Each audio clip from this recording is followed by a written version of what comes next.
Cheers, guys.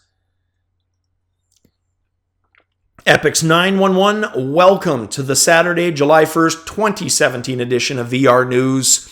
To my fellow Canadian viewers, happy Canada Day. Let's jump into the news, starting with the first story, which involves a game called Archangel. Now, Archangel, we talked about it during E3. It's a cinematic, on-the-rails mech shooter. We didn't know the cost at the time or the launch date.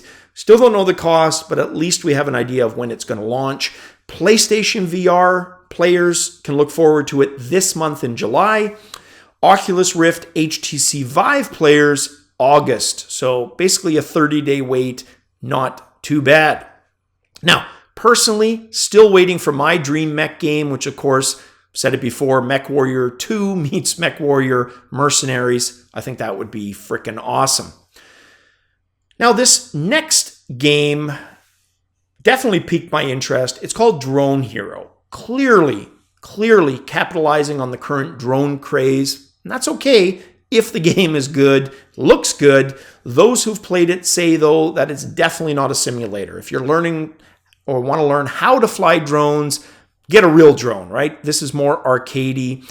In fact, to me, it's like the mini game that I saw in GTA 5. There's one mission where you've got to fly a drone into a construction site building. It's like a little skyscraper, and plant explosives and then get the hell out of Dodge. So it's that concept, but in a full game. And if you've played Crazy Taxi on the Commodore 64, a little bit of that thrown in too, definitely sounds interesting.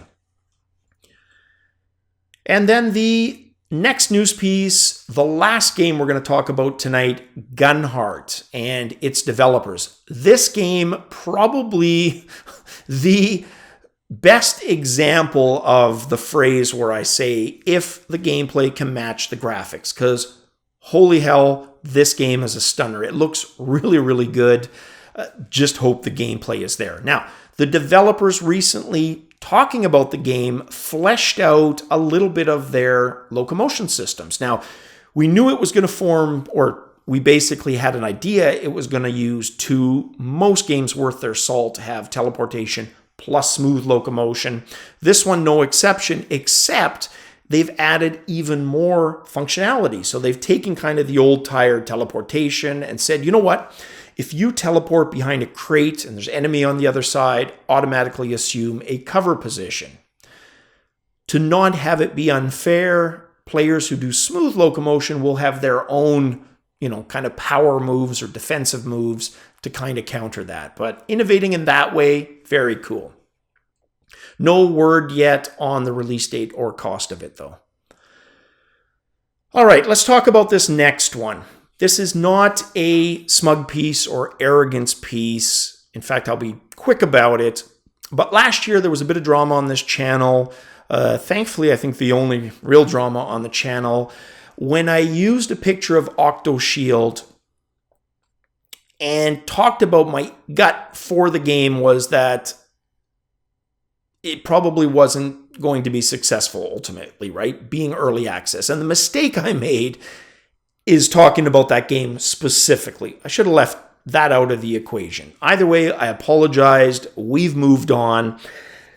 I did tell myself I was going to go back a year later because, apology aside, I shouldn't have mentioned up. What I said about early access was bang on. And yes, I softened my stance on that a little bit because of raw data and some other terrific early access games. But that doesn't mean that inherent in early access, there isn't still a lot of issues and trouble. There sure as hell is. So I thought, you know what, revisit them a year later, see where they're at. So I did. And lo and behold, 1 year later, no communication with people who bought the game, no updates. Basically, all communication and updates stopped about 2 weeks after I did the story last June 2016. So I've reached out to the developer just to get his side of it because he did post here after all of that, and there was some back and forth. And I am honestly interested in hearing his side. And maybe that turns into an interview. Maybe that turns into just a casual thing. Or maybe he says, screw you, and doesn't want to talk to me at all. Fair enough. But I mention it because it's probably the best example of what the hell I was talking about at the time. Now, that's my side of it. And you know that saying, right? There's your version, their version, and then the truth, right? I more or less agree with that because mine's obviously going to be biased. So I've included the original subreddit. You can read through that where it was first brought to light by the developer, my video, the original video, and the Steam forum for that game where consumers are asking, what's the status of the game? When can we expect the update? Are you still alive? So there you go. Look for that below. As far as I'm concerned, I'm moving on. I just thought it was interesting given the nature of the discussion.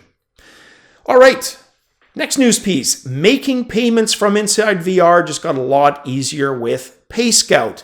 That's the article headline from Upload VR, and it has to do with a technology, point of sale technology that was showcased in Copenhagen, Denmark. It was part of a conference called Money 2020. It reminded me of my grandfather telling me about credit. And if you rewind about 2 months ago, before I did the whole selling, there was a hell of a lot of credit debt involved, right? You make more, you tend to spend more. Always remember him telling me, if you can't afford it with cash or save up for it with cash, you don't need it, right? Cue in the old guy voice, all of that. That was the truth of what he told me, albeit in German.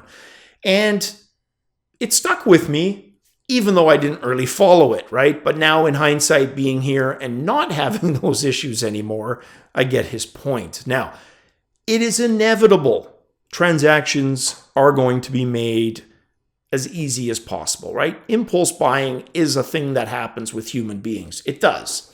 Some people can keep it at bay, others almost defenseless against its onslaught, right? So in the future, there's no doubt they're going to have methods of parting you with your cash or credit in VR. So personally, I'd hoped it would have taken a few more years before we get to that point. But sadly, advertisers go where the money is. So it is the inevitable. All right. Next story, and the last one for this Saturday, the Pico manufactured Goblin HMD, a perfect example of kind of that adage, that expression where I say, for me, it's all about the games, right? Of course, technology plays a part in that, but still, underlying all of that is the games on offer. If you don't have compelling content, that could be experiences or games, you're not going to sell a hell of a lot of your units. And I think this is a case in point. It's not the death knell for them yet. They may still turn it around. But so far, you've got a pretty cool technology, and these guys offer 3 degrees of freedom tracking, right? Your controller's tracked, but there's no real positional tracking. Your HMD is as well, but it's very Spartan, right? And while it's cheap compared to the full-blown HMDs, your Rifts, your Vives, your PlayStation VR, you get nowhere near even 0.something% of what they have to offer, right? There's a bunch of games, but they are all really cheap, quick, bang them out VR style games, right? Nothing impressive. So it's unfortunate. $269 US, 249 pounds. Not a bad price. It's just ask yourself what you want to do with it. If all you're interested in is developing specifically for the device, sure, why not? But if you're looking for something, in place of a Rift or a Vive or PlayStation VR, I would urge you strongly not to go with something like the Goblin. So there you go, guys. That is it for this Saturday. Again, happy Canada Day for all my Canadian viewers. Soon we have the same thing for the States, our brothers and sisters to the south. Guys, as always, have a kick-ass weekend and cheers.